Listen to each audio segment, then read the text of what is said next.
Welcome to the Graduate Theological Union's Professional Development Program PowerPoint presentation on rubrics.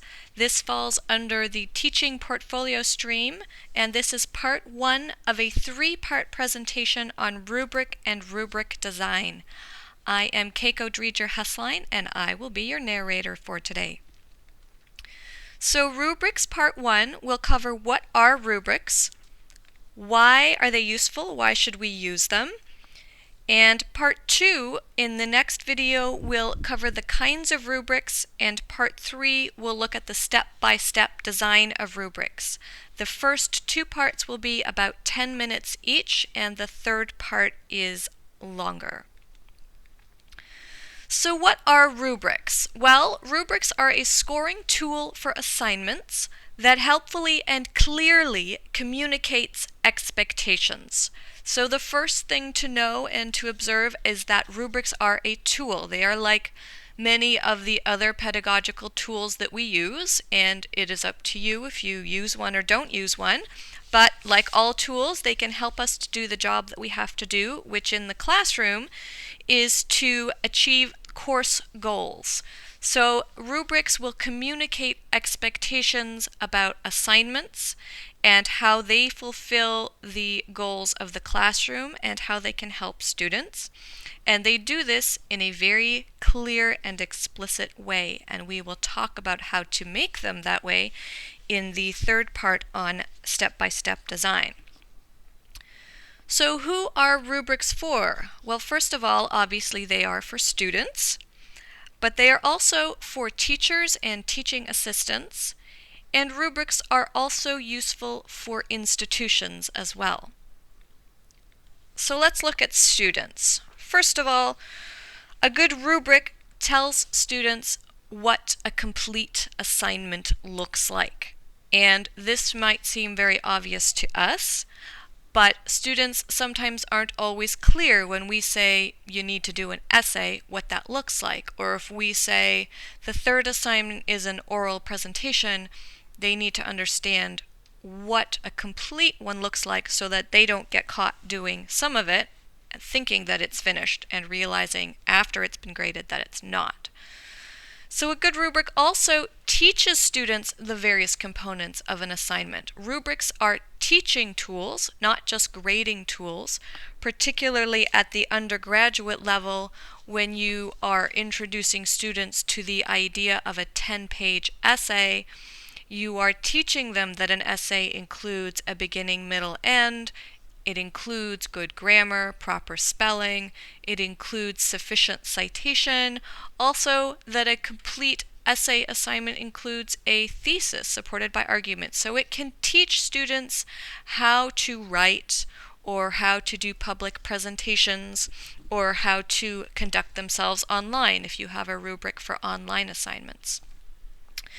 Finally, rubrics can ease student anxiety about subjective grading. Students can become concerned that their grades are dependent on whether or not the teacher likes them, or concerned that maybe one student might get a better grade than another student just because they happen to be taking another class with the same professor, and they can get anxious about this. So rubrics ease some of that anxiety, and particularly they do so when you have rubrics that relate to class participation, that can tell the student what class participation looks like, what's needed to achieve a full grade in that.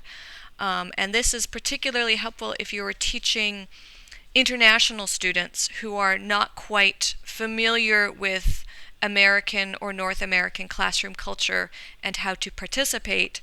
A rubric will help them to feel more comfortable and to understand what's expected of them in class. So next, rubrics are for teachers and teaching assistants. So a good rubric ensures that assignments are relevant for the course. Sometimes it's possible to have too many assignments in a course, which of course takes up time in grading, and we want to ensure that the assignments are connected to the course goals. Course goals are something discussed in another teaching portfolio presentation, but we do want to make sure that the course is cohesive and that it doesn't have extra fluff that takes up both the students and the teacher's time.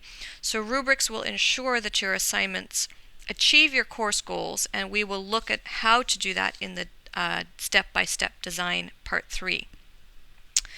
Rubrics also remind the graders of the assignment expectations. This is particularly helpful if you grade in the step grading method, which means you take all of your papers, you throw them up in the air over a set of stairs, and the first 2 on the top step get an A, the bottom 2 on the bottom steps get an F, and you sort of grade in between. So we don't have to use that method anymore. We can use rubrics, which will remind you what an A-level assignment looks like, what a F-level assignment would look like, and the various gradations between C's and B's. This is also helpful when you have a teaching assistant, because you can use rubrics to enable consistent grading. If you take half the papers and your assistant takes the other half the papers, you can have similar grades between them. And if you don't have a teaching assistant, rubrics will enable you to keep consistent grading if you grade in batches.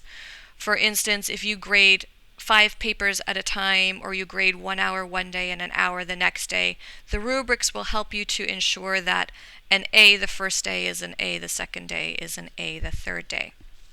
Finally, rubrics are helpful for teachers because they reduce student complaints about grades. When a student comes to you and says, "I don't understand why I got this grade," you can point to the rubrics and say, well, you completed 4 out of the 5 components, but the 5th component was worth this much of the assignment and you didn't get it. Or you could say, you met all of the B-level criteria for the student assignment, but you didn't quite make it to the A level, and here's what you can try next time. So clear and consistent and explicit rubrics can reduce student complaints to you at the end of the semester about grades. Finally, rubrics are helpful for institutions. When it comes time for tenure review and you're asked, how are you grading, what are your grading policies, or we don't understand why your student evaluations are this way in one class and this way in another class, you can take out your grading rubrics and you can say, here are my policies for grading, and I've used these ones in this class and this one in another class. And they also help you to show how your class is meeting the institutional or departmental goals for your courses, which helps the institution because when it comes time for their accreditation, they can demonstrate that their courses are meeting institutional policies and that the goals that they have set in place are being achieved by the students through the courses offered by the faculty. An important thing to note at this point is that good rubrics take time. This is not something that can be put together the week before class. Setting up a rubric template for an assignment will take a good amount of time. This whole entire 3-part presentation will take about an hour. However, once you have your template, you can adapt it for the different classes that you're using. However, you cannot adapt templates across assignments. For instance, an essay rubric will not look the same as a class participation rubric or a group work rubric. So each type of assignment you have will require a separate rubric, and those each take time. Now, one of the reasons that people are resistant to rubrics is because they say that they constrict creativity, and that's true. Bad rubrics, meaning rubrics that are overly simple, that are superficial, that are put together at the last minute, can hinder student creativity in how they achieve their assignment, how they fulfill their assignment, and can be quite frustrating and can actually lead to subjective grading rather than objective grading. But I believe that if you do take the time to have thorough rubrics, that you will find that they are fostering creativity rather than restricting it. So that is the end of this PowerPoint presentation. The next one is Rubrics Part 2, and we will look at the kinds of rubrics that are out there.